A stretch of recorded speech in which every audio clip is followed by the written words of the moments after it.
I started the Dreamer's Corner in 2017.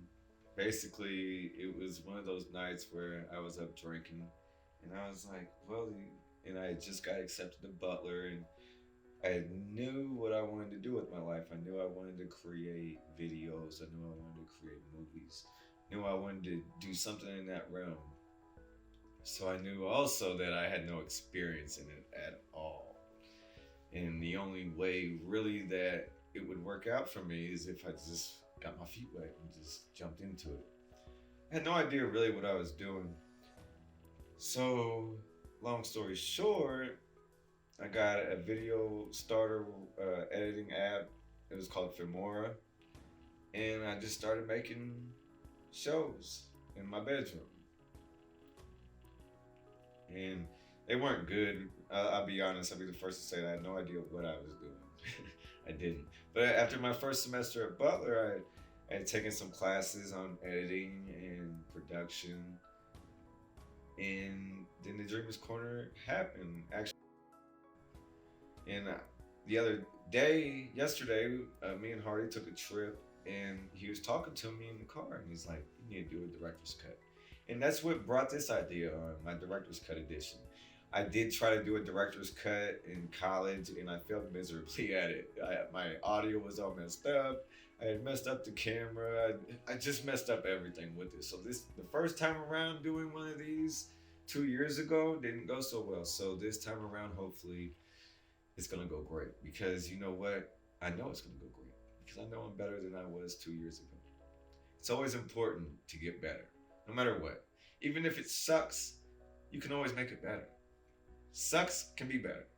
I mean, that's the most important thing, though, is no. So, the episode we got going on is episode 9. Episode 9, I just dropped episode 8. And episode 8 was Halloween themed along with 7. So, this episode 9, today is now Wednesday. So, the 31st is quickly approaching. This Sunday is Halloween, so this episode is going to be dedicated to Halloween. Now, my first idea is Scream. Something to do with Scream. And I watched Scream 3 the other day, and my favorite scene in Scream 3 is the part when Randy's sister shows up and she has the video of Randy. Because Scream isn't Scream without Randy. In the first Scream, Randy gives you the rules. In the second Scream, he gives you the rules and he gets capped. Third Scream, he gives you the overall rules of the trilogy. And that's what I'm thinking I'm going to do for one segment. It will be Scream. Also, with the nod and all, I mean, we got Halloween classics. I've done Halloween classics on the last 2. I did Texas Chainsaw Massacre on the first one. Second one, I did Halloween, of course. You know, you got to go with the Halloween series. Good old Michael Myers. But this one, I was watching House of Wax yesterday, and it really got me thinking. I want to talk about the movies that nobody really talks about. I mean, I want to do a top 10 list of those sleeper movies, those sleeper horrors that made it through the years. I mean, they've lasted 10, 15 plus years on television. I mean, they're still relevant today.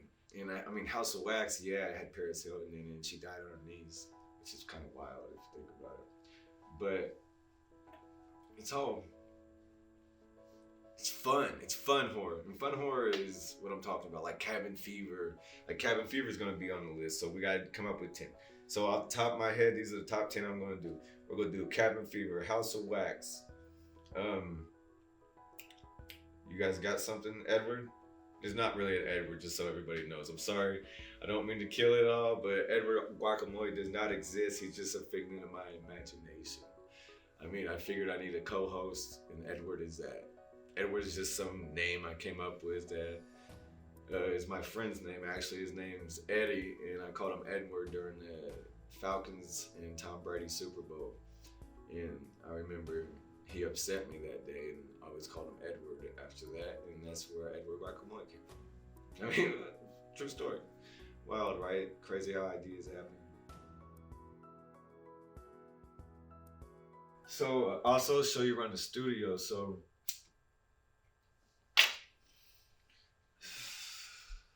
this is the famous couch. This is the couch where all the stuff goes on it right here. Even though, as you can see, it's full. And the garage right now, as you can see, looks like nothing like a studio, right? Because this is what happens. But this is actually where the magic goes down at this table right here, this seat. At this table, at this seat.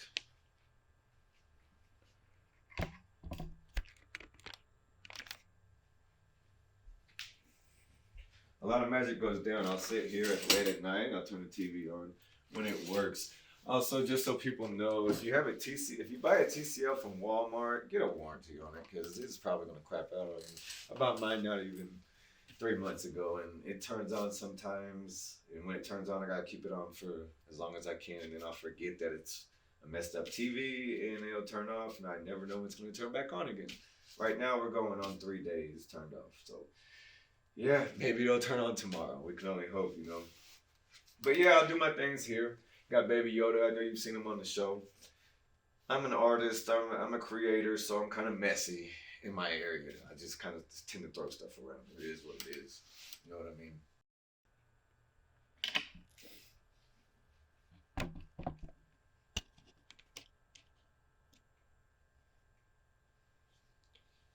Yeah, so I set up the shop with the camera. I mean, we got a lot of different stories we could hit, mainly for the most part. One of the big stories I wanted to do mainly with these bizarre news stories and make them Halloween themed, basically.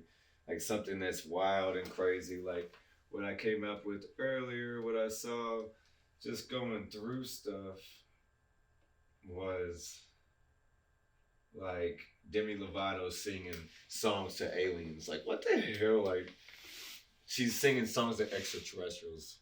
Let me get that straight first. You can't call them aliens. You gotta refer to them as extraterrestrials.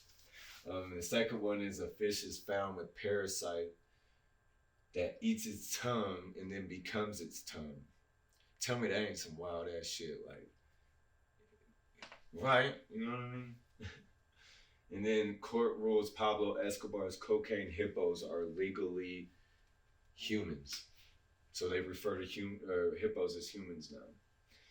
So just shit like that, like what the fuck, really. And then there's another one that I'm kind of on the fence of talking about, but the inmates running wild on Rikers Island.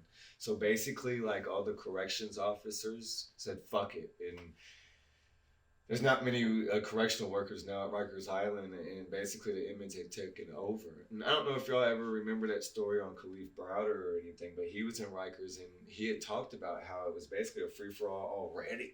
And I mean, that was in 2015, 2014, 2015. So just crazy shit.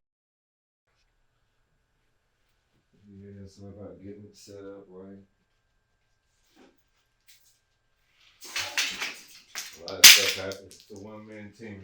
And of course, it breaks when I'm filming. It's making me look all bad. But this is part of working, you know what I mean? It is what it is. When you're a one man production, stuff like that happen. It is what it is, you know? I don't sweat it.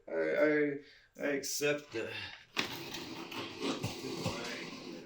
I mean, I was just in my apartment and I had set it up by my sink, basically.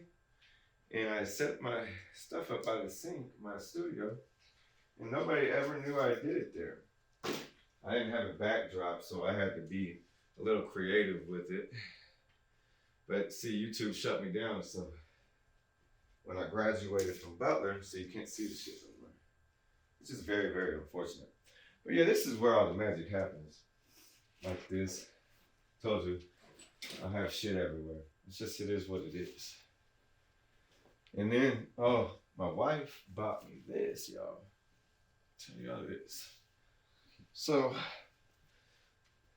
tell y'all about this. So, in Indiana, we got this covered bridge festival. And my wife bought this Native American park from this Native American, and he had sewn this himself out of sheep wool. And I mean, I'm sorry, Peter, but it's very, very warm. I love this thing. I grew up on Steven Seagal movies, and Steven Seagal movies were really big on Native Americans, very big on just paying homage to them, and that's what it gave me the feels of. It just reminded me of my childhood watching those movies and how I always wanted one of these. Always, and my wife is awesome for that. Thank you, baby. But yeah, this is where the magic happens. Baby Yoda, you know, Baby Yoda's got to make his appearance. Hardy had said to me, Mike, you got to have a co-host. Well, I can only make my shows at night, basically, right now, with the way things are set up because of the kids. I mean, I got 4 kids, and 2 of them are basically 1 and 2 years old, you know, so don't got all the time in the world. And I work on the weekends, 36 hours, supposed to get paid for 40. Oh, the grind, because as a creator, I don't make money yet. You know, they always tell you as an artist, you're not going to make money. And they're right. But it's not about making money, you know? It's about creating and making yourself feel good and the grind. The grind is what it's all about. Everybody started from somewhere. Hardy said it yesterday. Bill Gates started in his garage. Well, where am I at right now? I'm in my garage. But I started in a bathroom, and then I started down in the basement, and now I moved to the garage. So, you know, we're kind of moving up. And we're on the couch now. Ain't that right, Baby Yoda? And Baby Yoda is my daughter's, and she still hasn't realized I have him. I've had him for like 5 episodes now.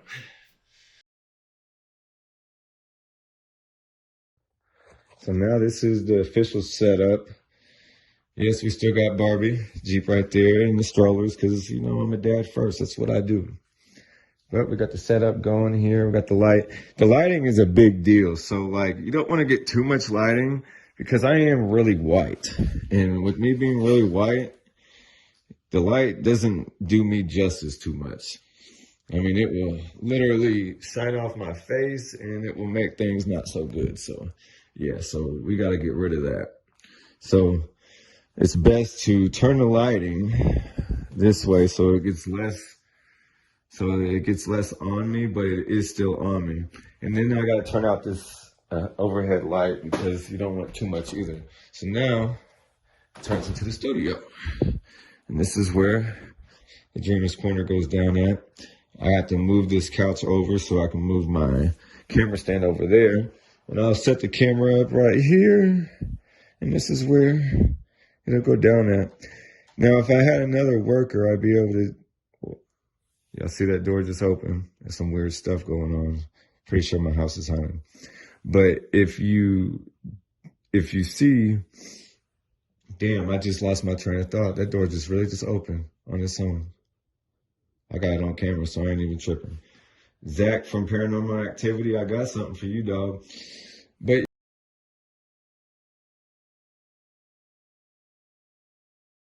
so coming up with 10 movies, it's not hard to do, but maybe 5, because I gotta keep the time down because this director's cut is gonna take up some time as well. So I gotta take that into account, you know, and I'm gonna have my blooper reel as well. So we'll have to do it like that. But that's all good. It's all good. Nothing but a hiccup in the plans, but nothing but a hiccup. It's all about timing, and I tend to lose people. And like, if you lose somebody in the first 10 seconds, you suck. You got to get them past the first minute at least. It is what it is. Mine are 20 minutes now. They used to be less than 15. I wanted to keep it less than 15 because I feel like people would take time and watch them. But it is what it is. I feel like 20 minutes is 20 minutes. And if anything, I feel good about the 20 minutes. So yeah, so those are the 3 we're going to do. And we're going to see how it goes, you know what I mean? So let's do this. So like, yeah, I found some screen faces, basically. Making 2021 survival rules. I think that'll be a good way to do stuff, you know? But yeah, with the favorites, you got the Demi Lovato, Fish Found, Court Rules, different shit like that. And we add the director's cut in there. I went with the K went with the K because I feel like the K is like, it's just different. And you always get that C. I feel like K and the double T just, I don't know, it's different. I almost put a K right there, or put a K right here. Either way, and it just what it, it's my own cut. It is what it is. I don't like to be normal. I like to be different. I like to be weird. You know what I mean? And then I put my face right here. Why not? It's director. It's director's edition. It's me. So I got to decide what I'm going to wear on set. So the last 2 episodes, I've been doing shirt and tie. Shirt and tie, I think that's a good wardrobe choice more than anything. Or I can go the old school style of how I used to do it with the backwards hat. I do have a sick-ass Bob Marley shirt. I have been trying to get on the episode. But also, it's kind of wrinkled right now. Because I was meaning to wear it before. So it's kind of wrinkled up right now. I mean, I could always throw it in the dryer, but I don't really have all that time. I don't really feel like doing that. And plus, if it's too much Bob Marley, people will think that this show is a stoner show. And this is not a stoner show. This is the Dreamer's Corner. That's what we do on the Dreamer's Corner. We have fun. We make an impact. We love to create. We love to shed light on situations, shed light on people. So that's what we're going to do. And that's how this episode is going to go. It's going to be fun. It's going to be creative. And y'all just got the behind the scenes look of it all. So I'm going to get to the episode. And it was dope. Let's do this.